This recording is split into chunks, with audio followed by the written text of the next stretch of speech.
¡Vamos, hostia! ¡Vamos, hostia!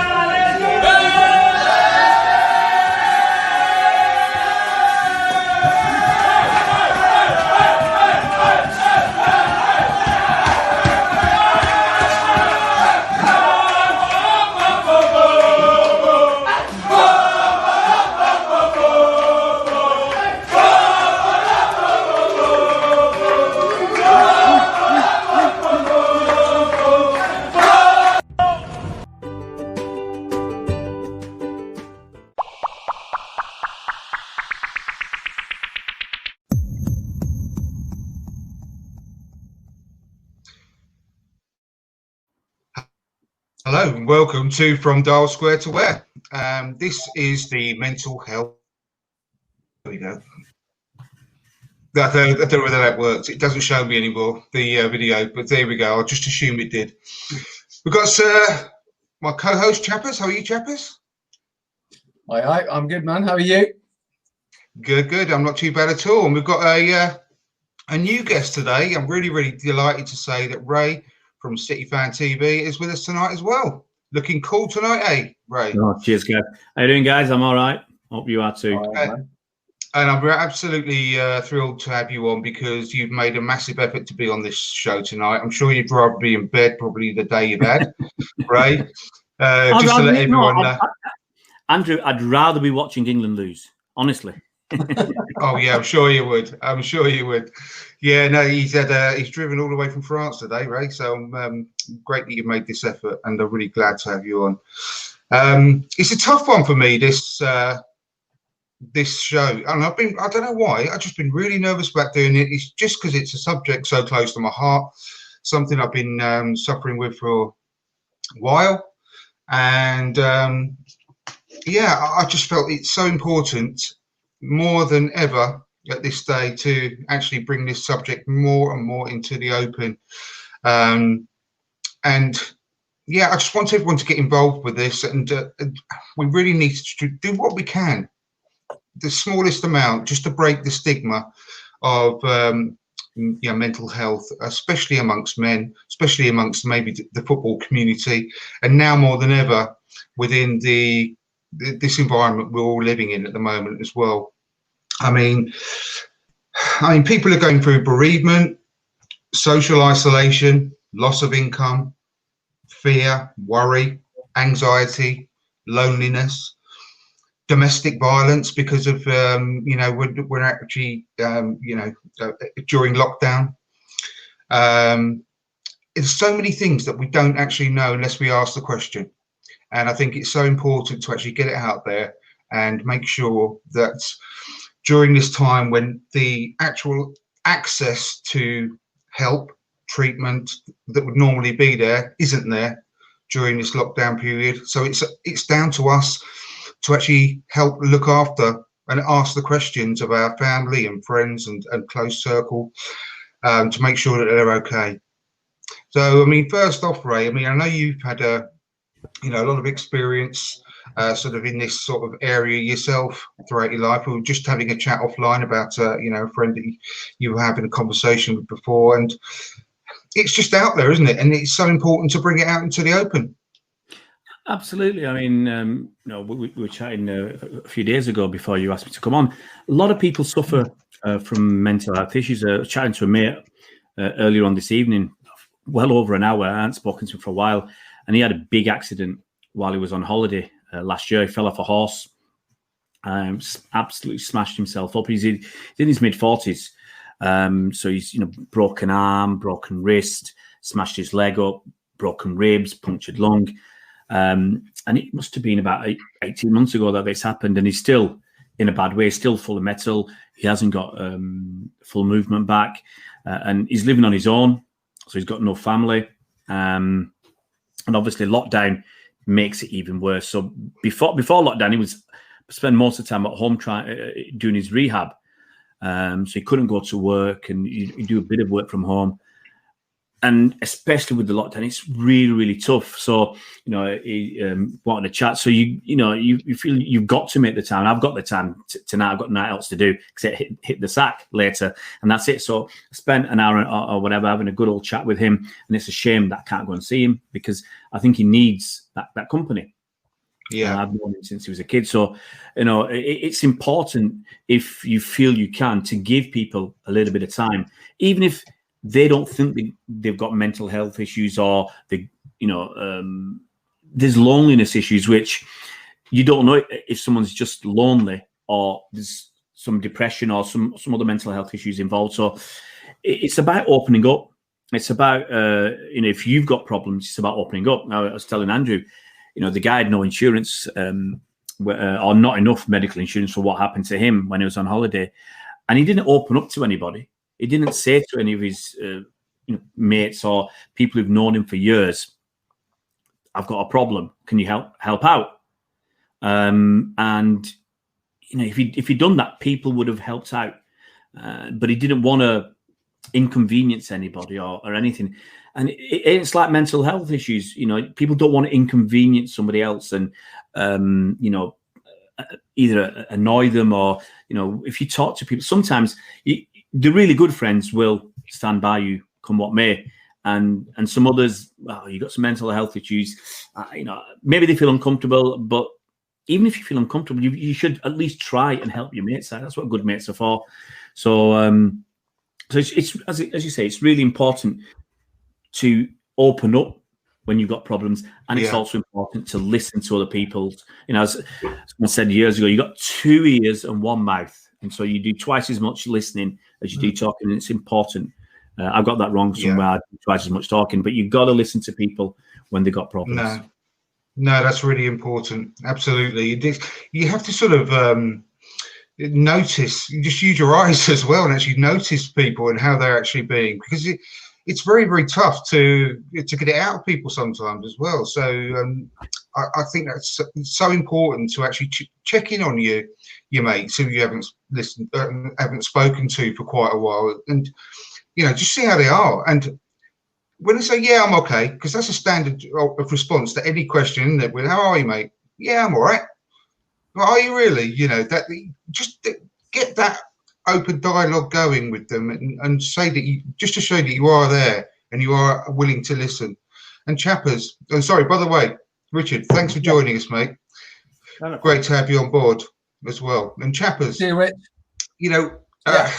it's so important, isn't it, with this, it's British stiff upper lips, easy for me to say. It's the way to go in this country, isn't it? And we need to break that barrier down. Absolutely. I think so. I was looking at that Ben Chilwell interview that he. So recently he was talking about the fact that he'd struggled a bit with his mental health when he got injured, and actually that there was quite understandably there's a lot of pressure going on when you're playing in the Premier League, and they're quite lucky. They're quite lucky in the sense that they do have access to somebody that is, I think, I don't know if this is in place in all clubs, but this certainly in Leicester, they've got somebody, that they're able to go and talk to. And where was I going with this? Oh, yeah, well, yeah, one of the interesting things that he said actually was that everybody is going through something, and that's like you say, it's always really, really difficult to kind of notice that, especially if you're going through something yourself as well. I was having a look at a report about it was done by the mental health charity Mind, just about the effect that the pandemic had on people's mental health. And one of the interesting things that stood out was that although so first of all, services are not readily available enough for people to access. So, I've lost it. I did write it down somewhere, but I don't know. Oh yeah, so 1 in 4 people were unable to access services, and also that same amount didn't try to access any services because they thought that their problem wasn't serious enough. And I don't know about you, but I have been guilty of that like time and time again. And actually, as a result of that, it's meant a massive decline in my own mental health. When you just go, Yeah. well, for whatever reason, you'll go, well, I'm struggling with this or with that, but I can't talk to them. I don't want to bother them, or they don't want to hear from me, or I haven't seen them in a while. So like that would be an imposition. And you could think of, it's so easy to actually have those thoughts and make those excuses or reasons that you can't speak out or that you shouldn't. Yeah, you're going to be a nuisance to them. Yeah. Yeah, I mean, absolutely. there are so many things that you could say when actually, the reality of it is that I think most people are happy to be there on hand and listen to you and listen to what you've got to say and even share their stuff with you as well if the case may be.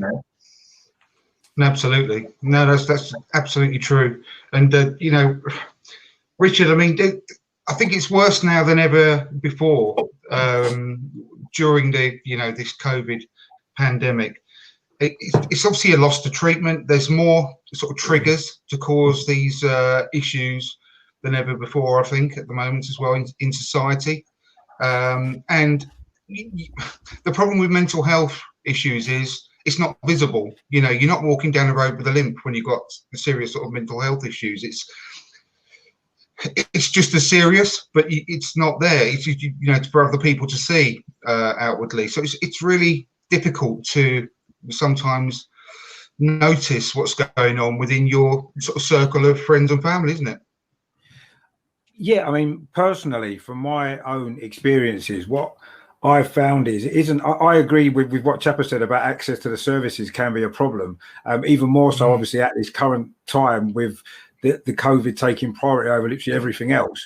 But for me, it's more about the case of as well, the treatments that are available.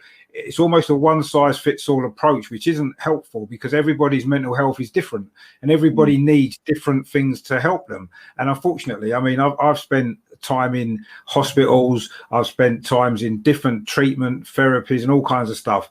And it's very difficult to find something that works for you as an individual because you're lumped in with groups of people, whatever your mental health problem is. And maybe my mental health problems are slightly more complex perhaps than others, but even so, everybody's individual and everybody's needs are different. But unfortunately, the treatments are very, very I say one size fits all. So if you've got, if you're diagnosed with depression, you're put over there and treated like that. If you're diagnosed with some other mental health condition, you're put over there, when what you might need as an individual is maybe a little bit of this, a little bit of that, and a little bit of something else. Now, over the years, I've had to discover a lot of that for myself. I've tried various different things. A lot of I've had to pay for myself as opposed to getting stuff on the NHS or stuff like that. So I've had to, over the years, trial and error a lot of the time to find stuff that worked for me. And unfortunately, a lot of people aren't either able to do that or don't realize that other things are available. So they just go along with what treatment they're given. It either helps them or it doesn't. And if it doesn't help them, they're not going to be offered very much else. And I think that there needs to be still, I think we've made progress. I mean, I was in a mental hospital back in the 80s, and I believe that the treatments have probably changed slightly now, but all they literally wanted to do to everybody in there was just put you on tablets, and that was it. And if you didn't take tablets, if you refused, which I refused, they said, well, sorry, then we can't treat you. Well, I'm sorry, but that's not acceptable because my mental health, tablets wasn't what I needed, which has proven to be correct because here I am 35 years later, whatever, I'm still here. So, I've survived so far, and, but that's what, I'm sure it's not quite as bad as that now, although I'm hearing stories from people that have been in a similar situation in the last 5 or 10 years. That is what they're offered. You go there, you're basically offered tablets and that's it. And if you refuse to take them, they refuse to treat you. And that's not, there needs to be a lot more work done on how people are treated for their mental health. I know you can't treat everybody individually. There's no way there's the resources to do that. And that's not probably realistic, but it certainly needs to be a lot more designed for individual people as opposed to just lumping everybody in together in a group that clearly people need different things from it. And that to me is why we're probably now in a situation where it's become a bigger problem now, because problems from years and years ago haven't been resolved. People with those problems haven't been treated properly, and subsequently they've got either worse or they've certainly got no better, and the problem has just dragged on and dragged on. I mean, that's what I've found for me. You know, I still suffer now, not as bad as I have done in the past, but it's like everything, isn't it? You have good times and bad times, don't you? And that's unfortunately what we all have to live with. And you hope that you can cope better as you go along with it. You hope you can cope better with the bad times than you did last time. And but the treatments that are out there, I just don't feel they're adequate enough, and they're certainly not catered for an individual. They're just catered for groups of whatever. I mean, it's very difficult to diagnose a mental health condition anyway, isn't it? You know, you can say how you feel and what your symptoms are, if you like, but ultimately it's individual, isn't it? And what one person feels, somebody feels completely different, even though they might have the same problem. And it is difficult. I mean, you know, I'm sure none of us know the answers, do we? That's the point. But ultimately, I agree that we do need to talk about it more, and I think we do now. I think, you know, in the past, I mean, I never told anybody about any of my mental health problems for 20 odd years more, because one, I was embarrassed about it probably, and two, because that was how I was brought up, you know, just at the time it was, and mental health wasn't looked upon as being a problem, or wasn't looked upon as being real almost. It was like, well, you know, there's nothing wrong with you, snap out of it kind of thing. That was the attitude that you brought up with. So, etc.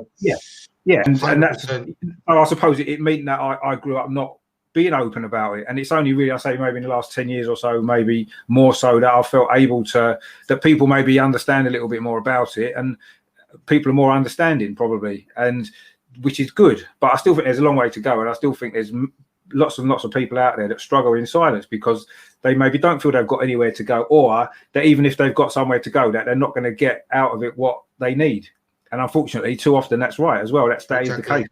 Needs to be seriously looked at. And, you know, the government has spent all this money and all this effort on this COVID situation, and that money needs to be invested elsewhere as well. And on mental health is one of the things that really needs to get serious amount of investment put into it. It needs to be taken as seriously as any health condition, because it's just as serious, in some cases more serious.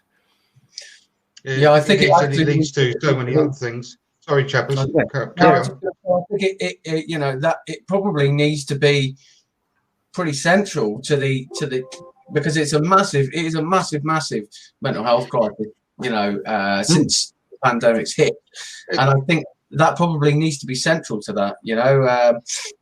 The fallout from this, mental health fallout from this, community services and young people, and, you know, addressing inequalities and reforming, you know, certain things in the Mental Health Act as well. All of these things kind of need to be addressed, because the way that we look at mental health and talk about it is changing far quicker than they're able to make, than the government are able to make provision for, I think. Definitely. It's not going to be known, the actual severe effects that this pandemic has had on the mental health crisis for years, I don't think.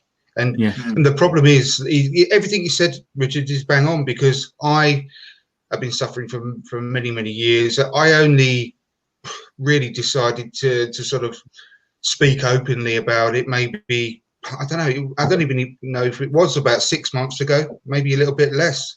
And I've only just, you know, starting to sort of, you know, feel better because of that, you know, and actually being more open. And the thing is, I actually went through counselling twice in the past, and on both occasions, the counsellor was completely and utterly ineffectual. I mean, one of them, their idea of counselling was to make me lay down and listen to some soothing music, and you know, and that was it. The second one literally was just giving me leaflets, you know, and just saying, go and read this and read that, and that's not counselling. And that really gives, the unfortunate thing is that gives counselling a bad, you know, rep, and you just need to find the right person. And I think that my own point of view is, when you get a good counsellor, I mean, obviously that's like gold dust really, and what you need to do is have a relationship with this one person. So, because I find nothing more frustrating than having to explain myself to a new person from the start, over and over again every time you speak to someone new. And when I'm feeling at my worst as well, the last thing I want to do is pick up speak to people on the phone as well, because I've been that bad. I couldn't literally speak properly, and I was like really too emotional about it, and it was really difficult. And I felt that sometimes, being able to, and this is God's honest truth, Twitter has got a really bad reputation as well, and you think, there's so many horrible people on there, and cyberbullying, and going after celebrities, and all this sort of stuff. But I'll tell you what, the Twitter family I built up was invaluable for me a few months ago, because I was able. I put a message on when I first sort of started opening up about it. I was blessed with 200 or 300 people who messaged me, DM me, and you need to lean on them. You need to lean on these people, and some of these people I've never met in person, but they've proven to be far stronger friends. You guys you really came through for me. So many other people came through for me, much more so than people I actually had down as friends. I thought they were friends. Andrew, I think it's understanding sometimes, though. People that haven't been through it maybe don't understand what's needed in those circumstances, maybe, and they don't know how to deal with it. I think maybe people with experience of it themselves maybe got a little bit more understanding. By the way, I just want to say, all right, Ray, I've seen you before on a few shows. It's good to actually finally meet you.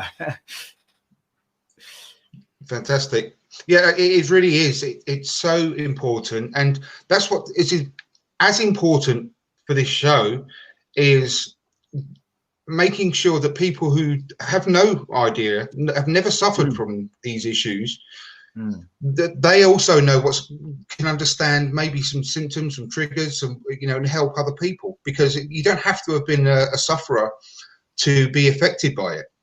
It's very much more, the people that are surrounded by, and if you can understand that this may be going on with someone that's close to you, but you've never actually approached it with them, then make that first step.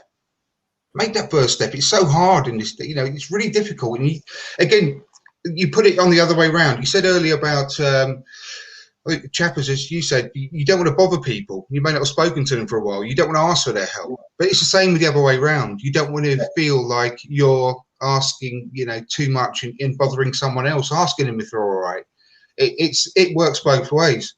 Yeah. I mean, I don't know what you think about that, Ray, but I think the support is there, but within the sort of the NHS. But in this day and age, obviously, I can't. I've been told there's a 1 year waiting list for me to get a counsellor. A 1 year waiting list already. So it's so important, isn't it, to actually lean on your friends, or consequently help your friends in this time, because talking is the most valuable thing you can do, I think, really, at the moment in this sort of current climate. I think Ray's on mute. Ray on mute. Yeah, Ray, you can't hear. Sorry. Sometimes I turn your mic off if I'm writing or something, or I'm clicking on the keyboard. No problem. And then I forget to turn it back on. But what I was saying was, sometimes you don't know which of your friends actually might be a really good listener, and actually will be able to give you some support and advice, or whoever it might be. When you talk, we've seen. Sadly, without going into politics, funds are available for all sorts of things, and there could be more funds available for mental health treatments. But as I said, without going too politically, they choose not to invest in the right areas that will help more people, and that's just the way it is. But you talked about looking for easy, and sometimes it is in the NHS and with some counsellors. They're looking for easy solutions. They're looking for something that fits all. Now, I've seen groups where you've got totally different people who've got totally different problems in the same counselling group. And it's not helping some people. It's a total waste of time, because it's not what they need. And you can feel it. But sometimes it makes them worse as well. That's the problem, isn't it? That can actually make people worse. It makes you more anxious sometimes. Well, the thing is, you've got sometimes they look at that. are you going to, doctor said to me, first time I said something to him, he said, are you going to top yourself? I said, no. And he said, okay, all right. That's the first thing. They send you to a group, and sometimes I'm sure people at the group say, well, it's not working for me. And they think, well, nothing will work for me. And then they just disappear because the starting point wasn't good. And I people who watch me on my channel, I always try and relate things to life, what's happened. And I'll tell you stories. Many years ago, we're going back nearly 20 years. I was a recruitment consultant for a company, big company. I lasted a month. They were really, I tend not to get on people who are unscrupulous, unprofessional, and sometimes I speak my mind. And it doesn't really work too well if you're a new boy speaking your mind. But I remember this. I used to be an accountant, so I was working with accountants, and there's this one lad. He'd been about 21, 22, 23, something like that. He just qualified from a small firm of accountants up in the north. And the recruitment agency wanted to send him. In those days, it was the big five. So it's big five accountancy firms. And they're a business. They view people as a commodity. So they didn't view him as an individual. They viewed him as a commodity. And they didn't prep him. They sent him for the first interview with one of the big five. He was absolutely rubbish. I won't call it rubbish. That's harsh. He was unprepared. He had no idea what he was letting himself in for. And he made a total mess of it. And they pulled him from all the other big interviews. After I got fired after a month, I was actually, before I even went, I was warned, don't stay more than a year. Go there, get some good training, and then leave. By an owner of another business, recruitment business down in London. But anyway, so this guy, and they had him basically bottom feeding. They weren't really willing to work on him. They might send him to some low-level interviews and whatever. And then when I left, I still had his number on my phone. I said, I'll give him a call. So I called him up. I remember meeting him for an hour and a half. And the thing is, I find there's a lot of people who are, they lack self-confidence. They're nervous, they're anxious. They've got whatever problems. And my purpose with him, well, I was just there for a chat, was to give him some self-confidence and help him to actually get through an interview without, getting all nervous and to prepare him. And it's the same way with counselling. You know, if you're unlucky, you get that big organisation who want to deal with you quickly, they're only thinking about the money, the throughput, get him a job. All right, you're difficult to work with. You're not going to be an easy sell. And then they push him away. And I remember when I went to an interview at a firm in London. I think it was them, and one of the directors said to me, he was talking about different candidates, and he basically just said, we want the A1 candidates, the guys who pass through exams first time, they're an easy placement. The guys lower down, they're hard work. We don't want them. And it feels sometimes you get the same with counselling and with some of the services offered, where they just think they want to deal with you easily, and if they can't deal with you easily, then they push you to one side. This guy, I'll go back to the story. I prepped him, got him ready. It's 20 years ago. I remember and it's that, imprinted in my mind. I remember his name. I remember who he worked for, him, everything. And got him an interview, got the job. In fact, in a place that he said it's too far to go and work, because you changed his mentality. And, I've got one more story, very, very similar.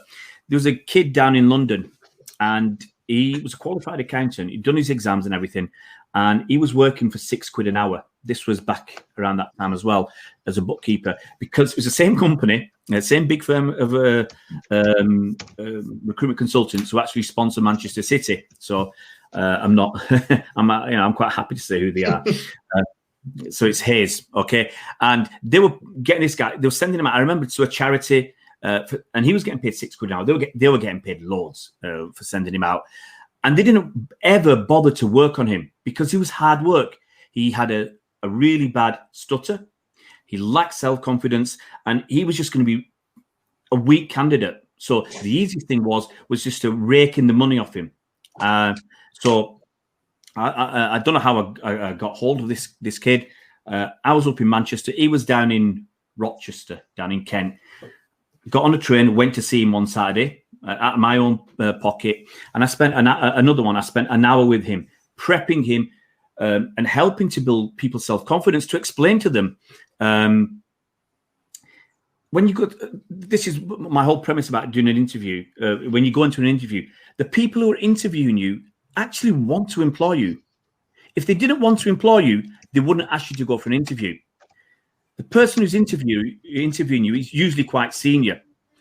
Some of the firms I work for, I mean, some of the partners back in around 2000, they were charging $1,000 an hour to clients. Okay. Now, if that partner or senior manager is going to spend an hour with you, that's an hour they can't charge out to a client. So they're willing to invest their time, effort, and money in interviewing you. Turn it around. Don't go in there thinking, "Oh, I'm going to struggle here." So it was, for me, it was changing their mindset and to say, this guy wants to employ you. That's why you're there. And it's the same with. I try and say it's similar with counselling. You've got to find someone who will invest the time. As you said, Andrew, the right person. You need a bit of luck.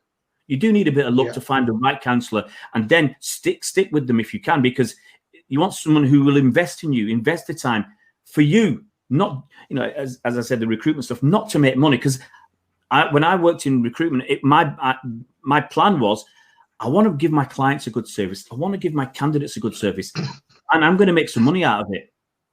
But I make the money by doing a good job, and that's it. Give the quality service. So you're right, but you do need to find the right person, and it might not be a counsellor. It might be one of your friends.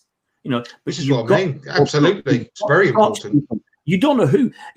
And those guys had mental health issues or anxiety issues or paranoia or whatever. They had some issues with a lot with self-confidence, because you got a bad stutter. It's it can affect you, and it was affecting this kid. He's like this, and within an hour he was open up, because he could see a plan, he could see a way out, and it was a lot of preparation. And he got the job. His mother rang me up, extremely happy, crying on the phone once he got the job, because he looked like he was just going to bounce around doing low level jobs for his qualifications because of that thing, and no one was willing to invest in him. So he didn't realize that it was going to be the recruitment consultant guy that was going to make him feel suddenly from a nervous, lacking self-confidence kind of guy into somebody who's going to transform. And he was like a flower had opened. And I remember after he did this second interview, the way he talked to me was totally different from the first time I'd spoken to him. He was a lot more positive. He was laughing about mistakes he'd made and stuff. And you think, you saw, you cut yourself up about it, not physically, but inside that you've messed this up. And he was laughing about it, and he got the job, and everything worked out. So it is. You do need a bit of luck. You do need a bit of luck. But if you say nothing, it's very hard for the luck to find you. It's like in life, it's very hard for the luck to find you. You've got to go out and maybe step outside your comfort zone, talk to your friends, and you'll find that there'll be someone there who's willing to talk, willing to listen, and who actually can make a difference.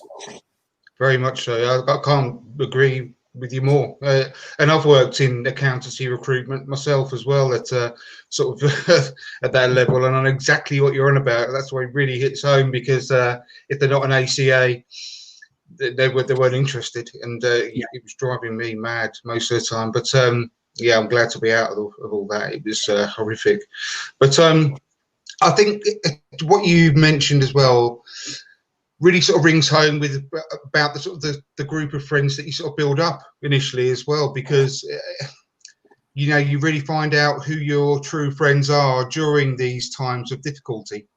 And because I've been a sort of, I can only describe myself as a nomad, really. I've never really settled anywhere. I've never really settled down any roots. And since I was in the Midlands, I initially sort of met my ex-wife and all my friends, because I'm not from this area. I'm from London originally, but living in Tamworth, when I met her, all the friends I got were from her circle. Her friends, other halves, and all that sort of stuff. People she introduced me to. As soon as we separated, I was dropped like a stone, you know, from all of them. No contact overnight, you know, and you think they're your friends. They weren't, obviously. They were just acquaintances.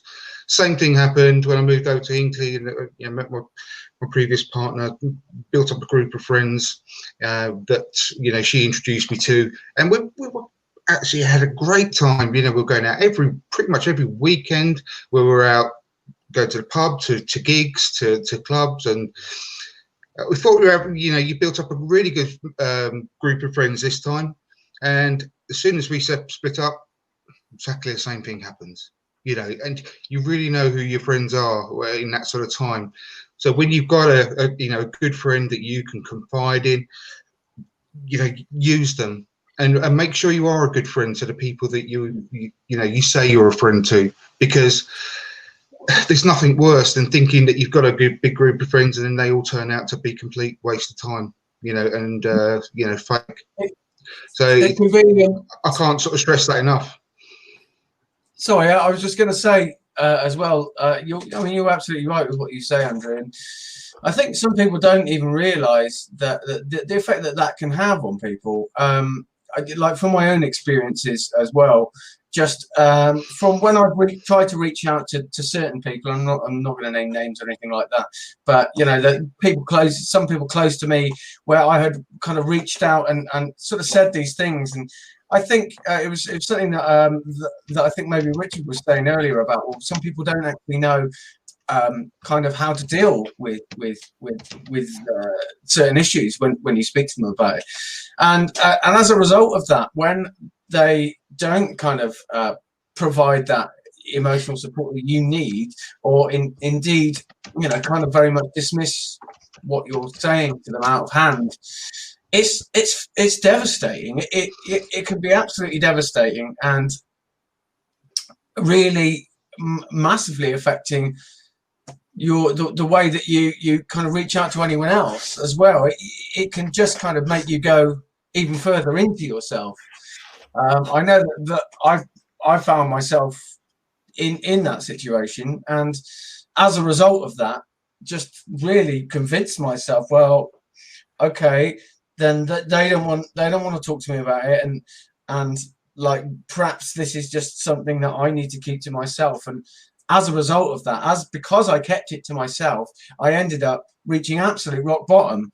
And it was at that point where I had to, it was that thing where you go, we have to just chuck all that stuff that's going on in your head, saying, well, nobody wants to hear from me, or this or that, out of the window. And I phoned up a friend, a good friend again, who I hadn't seen in a really, really long time. And I knew he'd struggled with some mental health issues in the past as well. And I just rang him up and I explained it, just literally probably went on for about 20 minutes without him saying a word, and just kind of him going, yeah, and he said, yeah, look, come on over. Like, we'll get outside, we'll walk around the park, we'll take the dog for a walk, you know, we can chat some more. And that has been a very difficult and long road back, because a lot of the time when you don't even realize how bad your mental health is and how much it's slipping, and until you get to that point, when you feel that you're getting better, you don't actually realize that you're not better. You're just at that previous point where you thought you were okay, but actually you really weren't okay. Mm-hmm. So it is. I mean, it is a really, really long road back, but you're absolutely right. The right support, isn't it? You know. Well, how long did that guy that you phoned up? You spent 20 minutes on the phone with him. You went over to see him. How long did you spend with him? You know, did he sort of give from his day, just, you know, to walk around the park with you and talk to you? I mean, an hour, 2 hours, maybe. I don't know. Yeah, we spent those 2 hours. Those 2 hours, literally.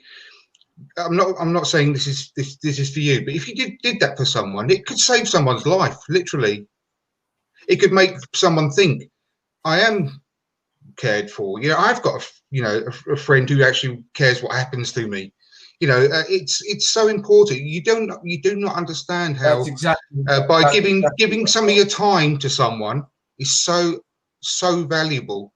It's incredible. You know, I can't sort of stress that enough, really. And just this, I mean, when you're actually locked up or you know in the lockdown, and you know maybe you're feeling a bit bored and a bit down on yourself, and your phone goes from a friend who maybe you haven't spoken to for a couple of months, and you're thinking, oh, you know, I can't be asked to talk to someone at the moment, and you just let it ring out or something, let it go to voicemail. The person on the other end of that phone could have been you, chappers, that day when you were at rock bottom. Do you know what I mean? It's just by giving that 20 minutes on that phone call, how valuable was that to you at that point? I mean, it's literally invaluable, isn't it? That's what it was the pivotal point.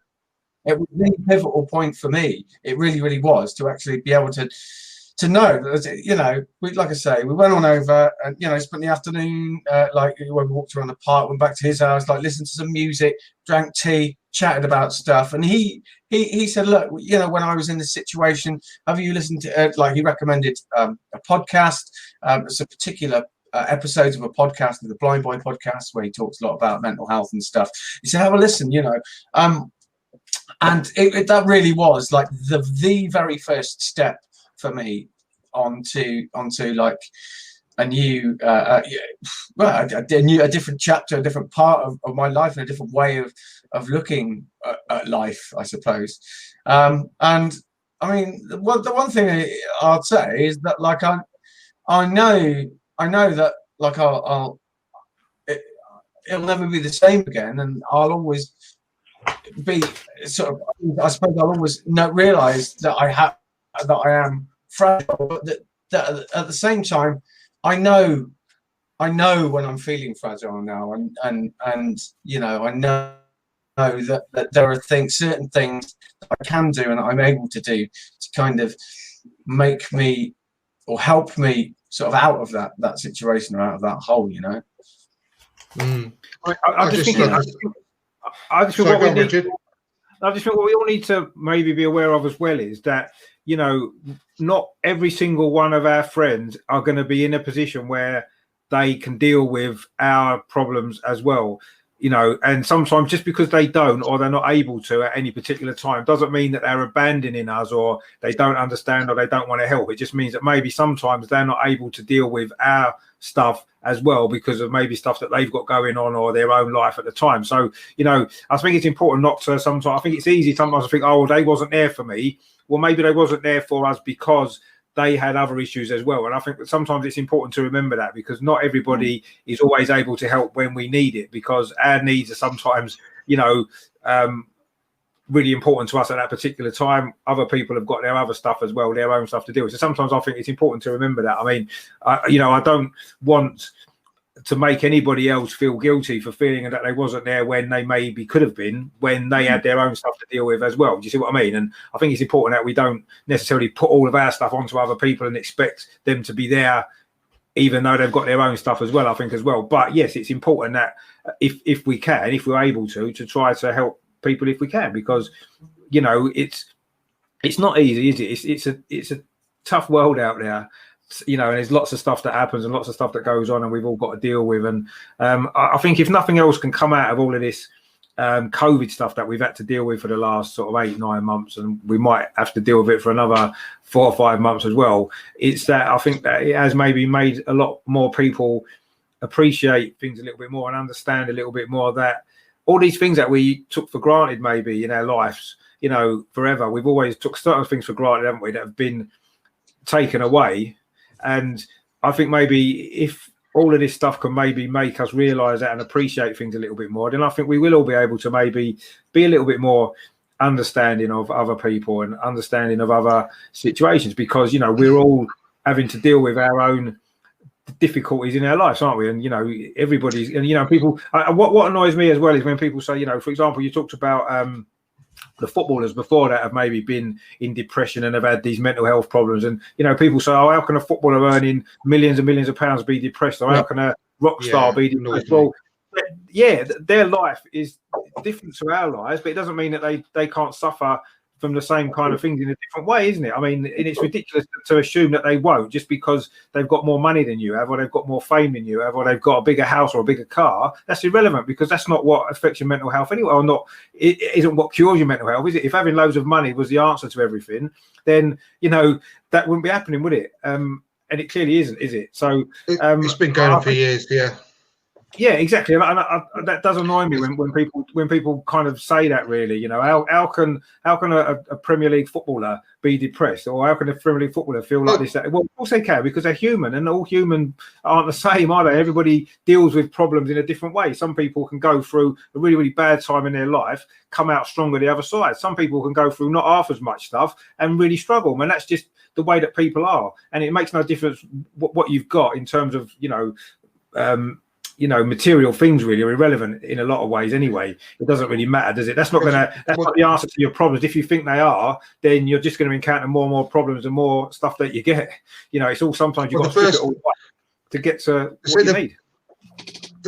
Exactly. The first time I come across anything like this in my childhood was Justin Fashanu, when, you know, it was all suddenly in the news that, you know, he killed himself. And, you know, when you find out, you know, the reasons why and everything, what he must have been going through, you think, because I thought, just like you were saying, when I was a little kid, I thought, why has he done that? Because he's a famous footballer, and, you know, explain to me. Yeah. Absolutely. And then you look and he's going all the way through the time, you know, all these people that have killed themselves, from Kurt Cobain all the way through to, you know, Robin Williams, for example, Gary Speed. Gary Speed is a big one. And they're all people when we were kids, we looked up to them and thought, that's the life we want. We want to be a footballer. We want to be a rock star. We want to live that life. So how can someone who lives that life be that depressed they want to kill themselves? You can't get your head around it, can you? Because you can't on it. But as you go through life itself, you should be able to hopefully pick up a little bit of perspective and realize that no matter how your life is, no matter what you've got and what you've achieved, you can still suffer with the same issues that anybody else can, because we're all human beings, and that's the way it is, unfortunately. You know, and human beings are flawed. We're all flawed, and we've just got to be able to understand that we're all essentially the same. It makes no difference, you know, whether you're living on the street in a cardboard box because you've had a terrible life, or if you're a millionaire with a big massive mansion, you're still a human being, and you're still going to suffer, or potentially suffer, exactly the same way. And I think people need to sometimes understand that a little bit more as well, and be a little bit more empathetic with people. Just because they might be better off than you, or live technically a better life than you, doesn't mean they don't have problems, and their problems aren't just as serious as someone else's, and, you know, sometimes more serious, because they've got the extra pressure of living that lifestyle that's in the public eye. We can go and hide away in a corner, no one has to know, and it's fine. But if you're living that lifestyle, if you have any little problem, suddenly you've got people outside your house, you've got your phone ringing constantly, and it's even worse, isn't it? So it's probably worse for them than it is for us, because we don't have to face it in that same way.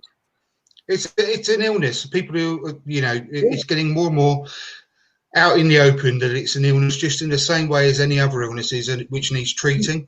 And what you said earlier, Richard, is exactly right. You know, you can't blame anyone for, you know, not understanding, not quite being there, not answering that phone. But what we need to do is make sure that just to try and make a little trigger that when someone's phone does go off, and it is someone that they maybe not have spoken to for a little while, just, you know, as long as it's like a little trigger in the head to say, I should answer that. I should answer that, because why, you know, it's unusual. This person hasn't phoned me for 2 months or whatever. Just that, giving that time, like what happened to Chappers, if you did make you double think and say, I'm going to answer that phone, rather than rolling your eyes and thinking, I'm not in the mood today. That could be a big thing for someone on the other end of that phone, and it could be a turning point, like it was for Chappers that time. Yeah, for sure.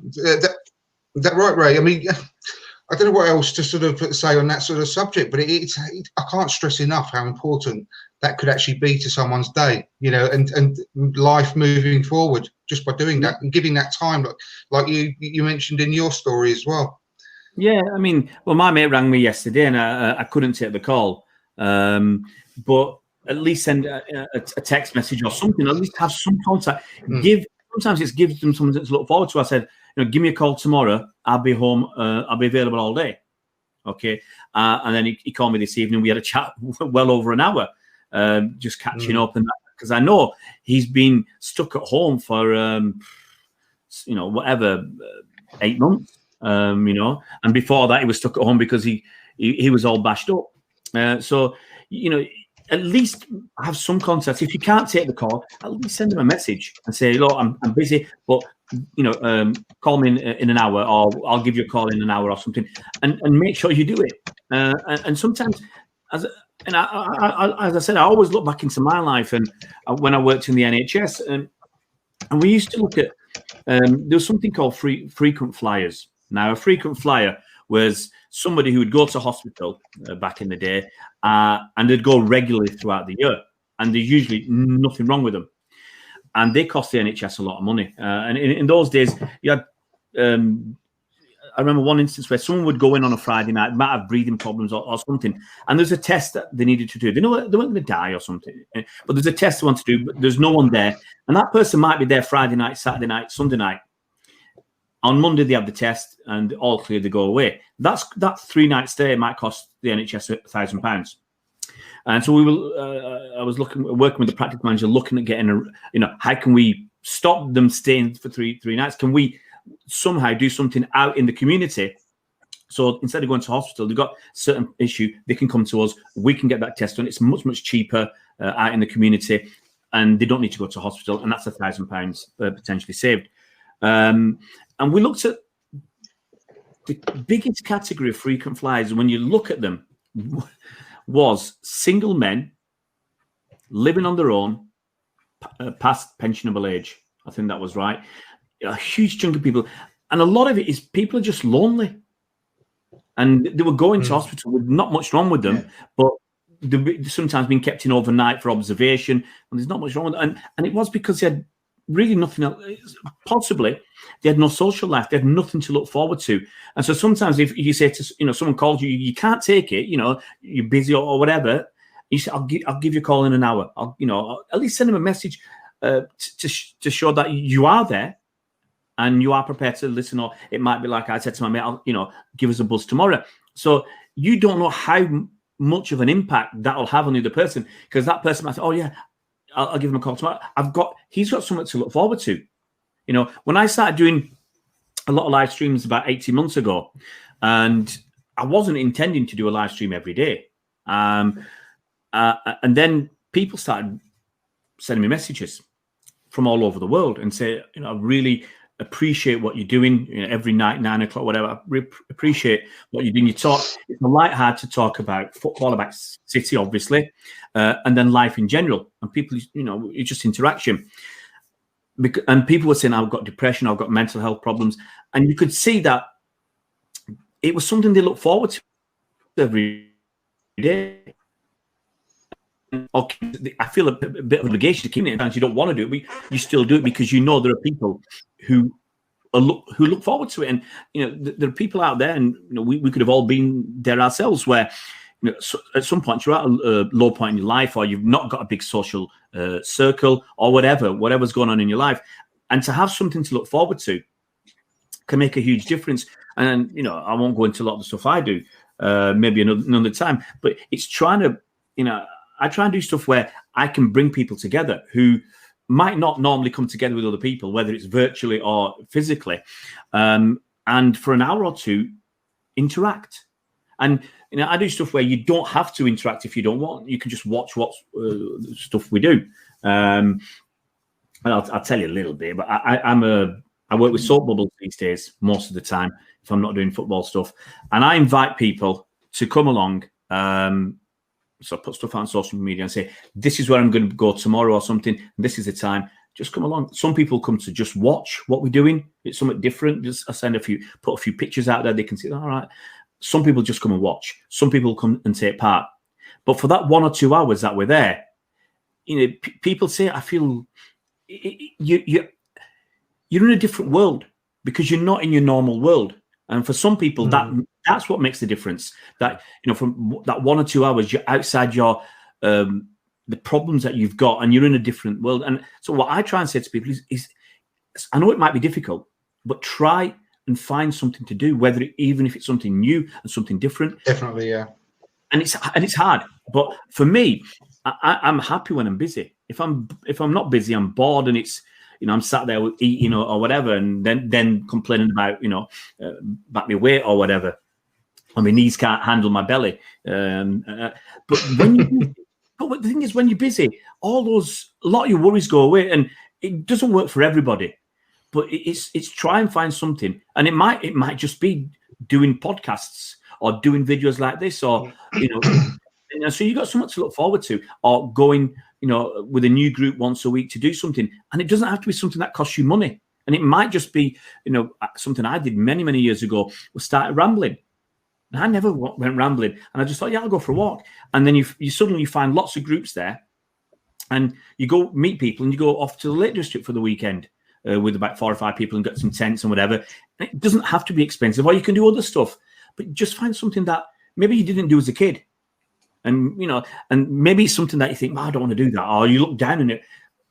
You need to force yourself, because I've been in that position whereby I have no motivation to do anything, you know, and when you get into that situation, it's really hard to get out of, and you literally have to end up forcing yourself to do something.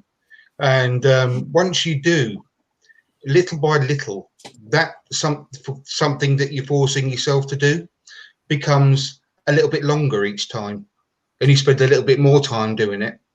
And before long, it's actually starting to take up most of your day, or a whole afternoon, for example. And that is exactly really important what you just said. I think when you're actually in that situation, you just think you literally think, or I did anyway, everything's pointless. What's the point? What's the point in doing that? You know, it's a waste of time. You know, and I just end up spending the whole day just laying on a sofa or whatever. But I think there's a time and a place for doing that. I don't think you should knock yourself for and you know, criticize yourself for doing that on occasions, because sometimes that's exactly what you need. But when you can do something, you should, and you should really try and force yourself. Whether even if you just buy like a cheap bike off eBay or Facebook Marketplace or something for, you know, whatever you can afford, you just go out on your bike for a little while, just clear your head. And an hour on your bike is exercise for the mind as well as exercise for your body as well. And like and it's important, Ray, as well, when you start going out walking, for example. If you're a person that goes everywhere in the car, that's fine. But when you do start walking around your local area, you see things that you didn't even notice before as well, and things like that. And maybe bump into someone that you haven't seen for a while, and can have a chat there as well. So, yeah, I think that's a really important point that you made there about, you know, doing stuff and keeping yourself occupied, mind and body. Yeah. Another quick point is don't necessarily wait till you're at your lowest ebb. Sorry, go on, Ray. I'll come to your second chat. Because that can be very difficult. Yeah, sorry. I was going to say, don't wait till you're at your lowest ebb, because that could, when you're really down, that could be extremely difficult to motivate yourself to get out and do something. You know, when you're in a good, hopefully a good situation in your life, still try something new, try something different, you know, and that might help you in a dark time. But don't wait till you know, don't think it'll never happen to me. Don't wait till you're in a dark place before you go outside your comfort zone, because as you said, Andrew, when you're low, your motivation's low as well. So do it when you're in a better place if you can. Yeah. A lockdown is an opportunity to do things like that and learn new things and do something that you haven't done for a while, or you've been putting off for a while. I'm actually going to just take this opportunity as well, just to go through a lot of the comments here before we start sort of wrapping up. And I do really want to thank everyone for actually tuning in tonight as well and getting involved. There's a lot of you here. Miss Melina has put comments in saying, thanks, Andrew and Chappers, for setting up this stream tonight. It's a very sensitive topic that not a lot of people are comfortable talking about. So big up to all of you for doing this. Thank you very much. It's you know, like I said earlier, right at the start of the show, it's a difficult one to get started, but I'm so glad that I forced myself to do it, like we were talking about just then. as well. And she's also put, especially during a lockdown and times like these, you really know who your true friends are, who care to check up on you, call you, and even spare some time out of their day for a chat. It's so important. I think that's one of the most important things we've said tonight, really, as well. She's also congratulated you, Richard, about winning the quiz on Ryan's channel yesterday as well. So congratulations about that, mate. Yeah, I'm sure you must be getting boring winning every week now. It's always. I'll pray about that. It's not boring winning, is it, Ray? I'll tell you what, you can't win at football, so you've got to find something else to win at, Exactly. Apart from the odd semi-final here and there, but there we go. Oh yeah, anyway, I'll talk about FA Cup. Come on, you guys, your banter's killing me. It's so important to talk to people whom you can trust rather than building up frustrations and anxieties within yourself. I couldn't put it better myself. And Richard winning the quiz yesterday affected Melvin's I've just got to scroll past it. Hang on a second. I think I've just gone past the one I was just halfway through reading. You know what that is behind me? Where's it gone? Oh, here we are. Richard's winning the quiz. We know what it is. It's got to be done. Richard winning the quiz yesterday affected Melvin's mental health so much that he took his shirt off on stream. Just kidding, all banter. That didn't happen, did it, seriously? He didn't take his shirt off. You want to watch that back, actually, Andrew? Did he? Oh, my God. He took his top off and he got a question right, yeah. Fair play, Melvin.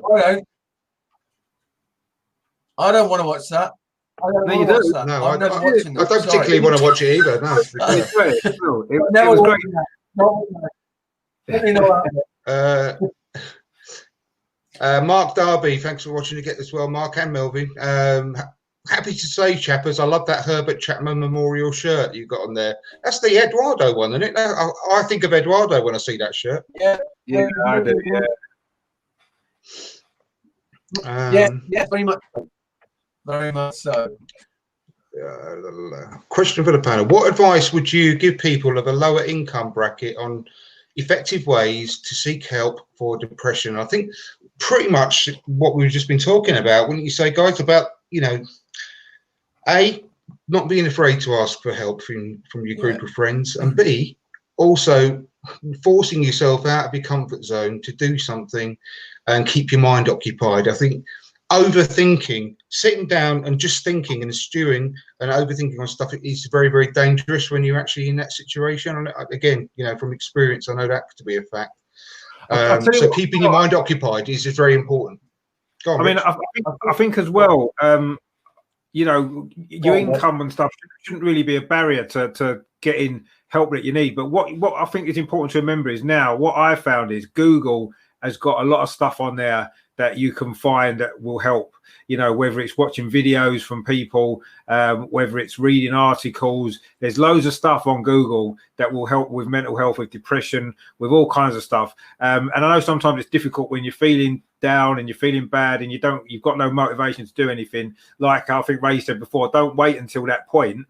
Do it before, find articles, find videos, and then what you can do is in your low times when you feel like you can't do anything, you've got them there straight at hand and you can just watch something or read something and it will be able to help you. So there's lots of stuff out there, yes, there's people and friends hopefully can help you as well, but sometimes there are other things that you can find that you don't necessarily need to pay for, that you can find online that will be a massive help, and that sometimes can be can actually be better than just trawling around spending lots of money on different therapies that won't work.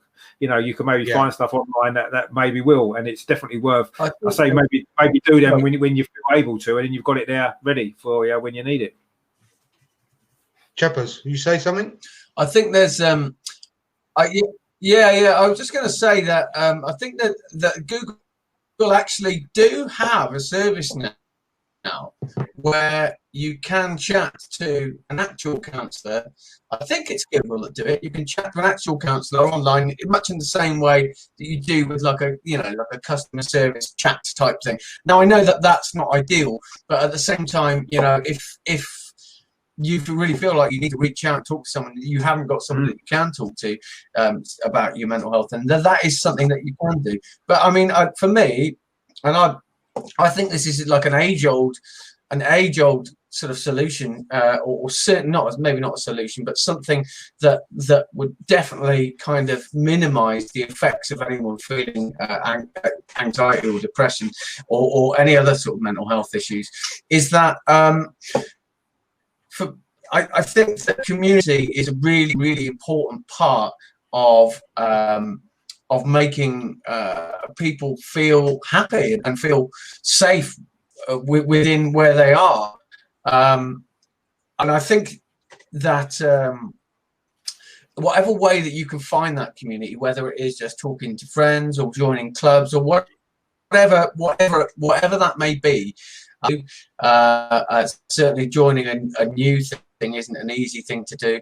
But I think may I say, Twitter helped me. Twitter community. If you can just keep those links that you have, those community links, and just try and keep your community as wide as you can, and try and make yourself feel like you're part of that community. That is definitely something I think that can certainly ease some worries and issues that you might have with your mental health without having to necessarily spend the earth on it.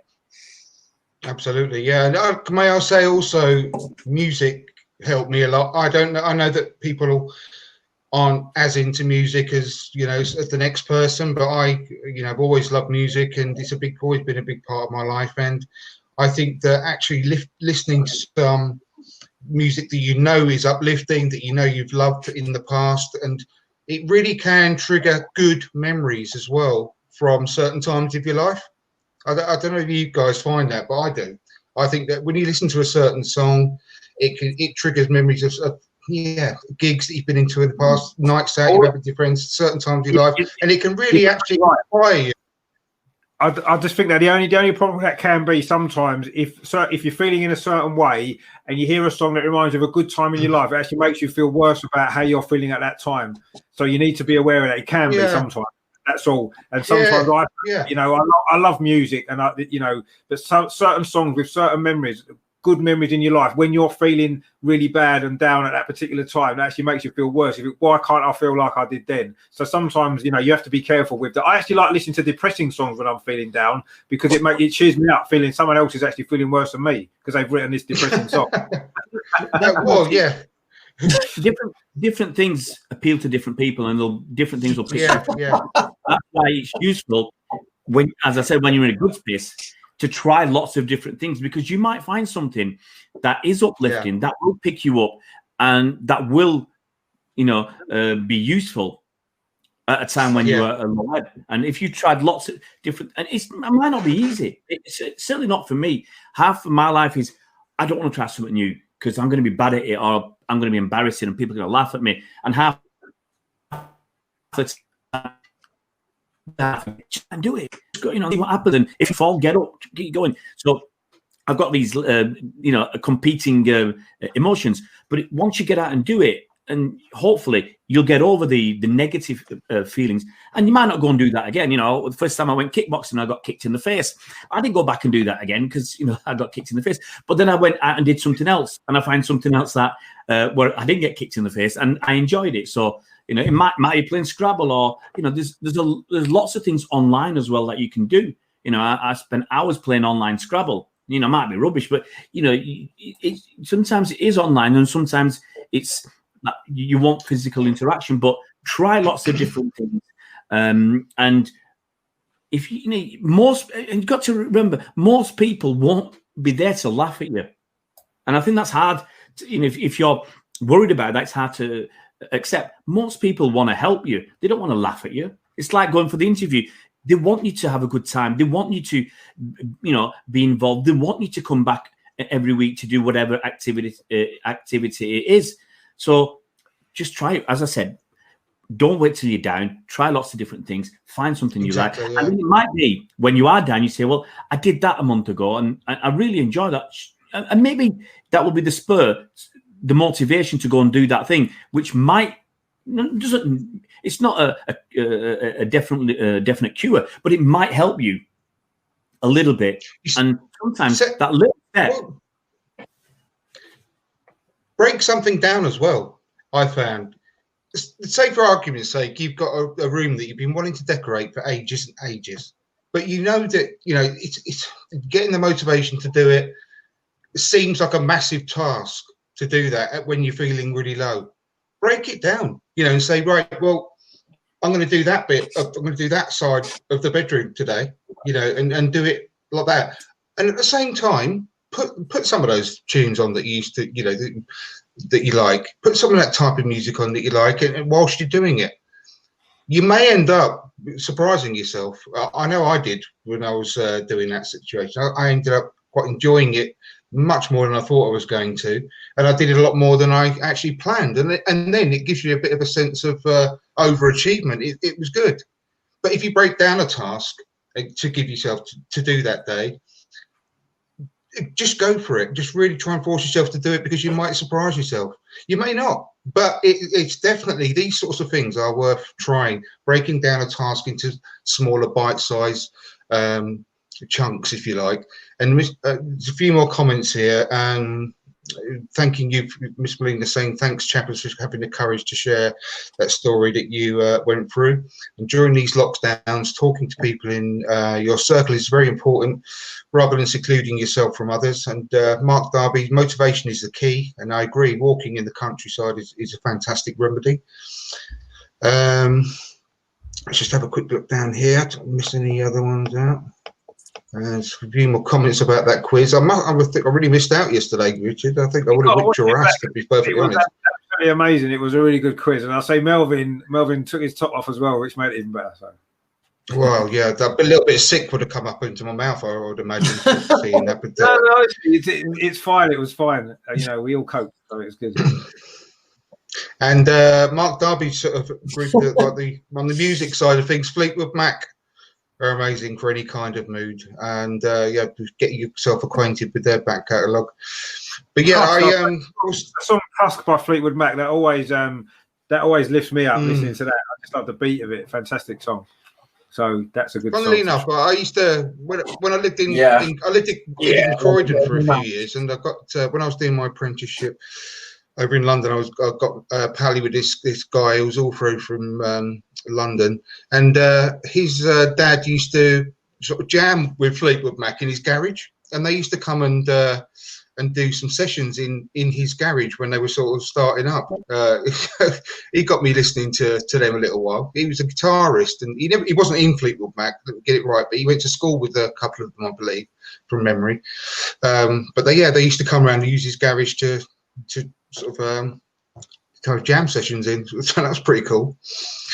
So yeah, I don't know much about them, if I'm honest. I haven't listened to too much of them in the past. So yeah, no, it's good. They're very good, Fleetwood Mac. Yeah, they're not. Tell Mark they're not as good as the Beatles though, because he seems to think they are, but they're not. Yeah.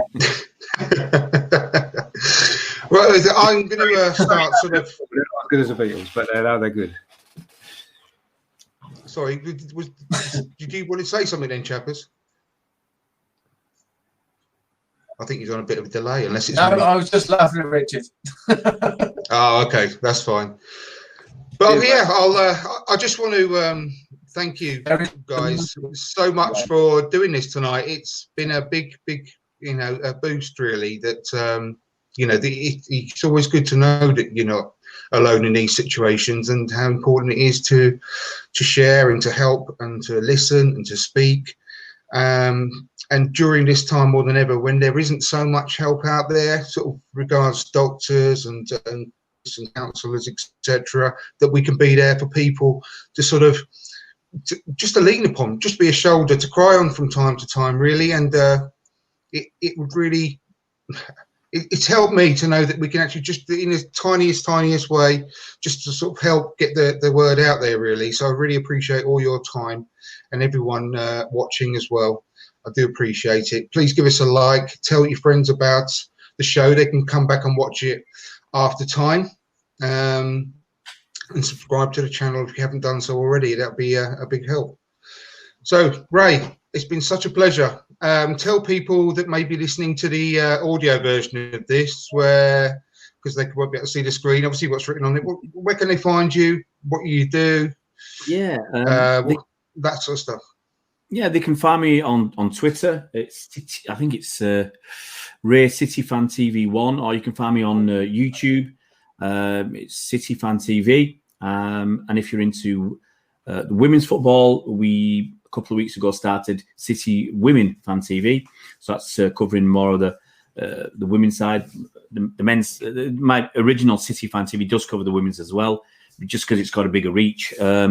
So anything about Man City, we're always doing previews before games with fans of opposition channels. It's always a bit of fun, bit of banter, and usual stuff. Obviously, we're not going to games, so we don't speak to fans outside grounds. But we're doing, I do these live streams every day. Once we finish here, we'll do a live stream pretty much almost every day now. Because as I said, there's people waiting on it as well, and it's always good fun. You get a group together, and then you get new people coming in, and it's just nice to get a group together. And so we'll do anything to do with Man City, whether it's finances, what's going on with Pep, or anything else. Just check us out, City Fan TV. No, I recommend it. It's really good. I was sort of joined your chat yesterday, didn't I? And I was having a bit of banter with some of your viewers there. Giving me a bit of stick for being a gooner. But it's what can I say? You haven't been the same since Arteta left, have you? So there you go. But no, it's great. I cannot. Yeah, I say can't thank you enough for coming on, and I hope it won't be the last time, mate. And maybe we can do something together when next time we play each other, City Arsenal.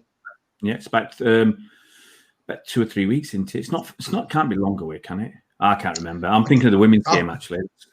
Maybe, yeah. I'll have to have a look, but yeah, maybe we can do something together then as well. Yeah, Richard, thank you ever so much for joining us as well. It's been a pleasure. Thank you. Thanks for sharing. And where can people find you? Yeah, I mean, I'm on Twitter. It's obviously Gooner Rich B. Also, as well, I'm on YouTube over and over and over again. But I was talking about women's football. I actually did my first live watch along at the Arsenal women's game today against Chelsea, which was really good, actually. It was a good game. Arsenal, unfortunately, not to win, actually. Chelsea scored in injury time equaliser. Rather fluky goal if you saw it. Did you see what I put on Twitter? Like it reminded me of the Paul Parker 1990 semi-final. Very frustrating against Germany. Yeah, it was unfortunate, but it was a good game, and I thought Arsenal played well. They got a great ladies team as well, so I do cover them as well, a lot of their games, because I think women's football has made massive strides, hasn't it, in the last few years, and the WSL now this season in particular is looking really, really strong. Clubs that maybe in the past they've only recently put women's teams in there. Man United, for example, Everton, a really good season. So it's starting to become a lot more competitive as well, which is good. But obviously, the main focus is obviously on the men's team and the certain sort of trials and tribulations that we're going through at the moment. The last few weeks. We did a good show on Friday, didn't we, Andrew, on my channel, which was good as well. Yeah, and I mean, I know we've got Leeds next week. I've got a Leeds fan who might be coming on as well to have a little discussion about stuff from Leeds' perspective ahead of the game. Obviously, they've had a good season as well. So, but yeah, it's over and over and over again. So hopefully, if you get a chance, nip over there and subscribe. Andrew's on there quite a lot as well, but don't let that put you off. Carrying the channel on my shoulders, Richard. Carrying the channel on my shoulders. You're doing a great job. Far from it. No, honestly, obviously I'll put links to both of your channels in the notes for this afterwards. So yeah, go and subscribe to both of those fantastic channels there. And to Chappers, obviously part of the furniture. Thanks for coming on again, mate. And once again, though, thanks for sharing your stories, and it's it means a lot, all of you. So thanks for joining me today. So I'll end it there, and I'll look for. Oh, by the way, Tuesday, Mesut Island Discs, great episode coming up, an extra show this week. Please tune in for that. It's going to be Tom from the Gunner Talk. It's going to be on alongside Johnny Cochran, who is on the Arsenal website. He's on the Arsenal Nation podcast. He's on MTV. He's a comedian. He's going to be giving his choices on the Mesut Island Discs as well. So don't miss that, coming up on Tuesday. Until then, I'll see you soon. Cheers.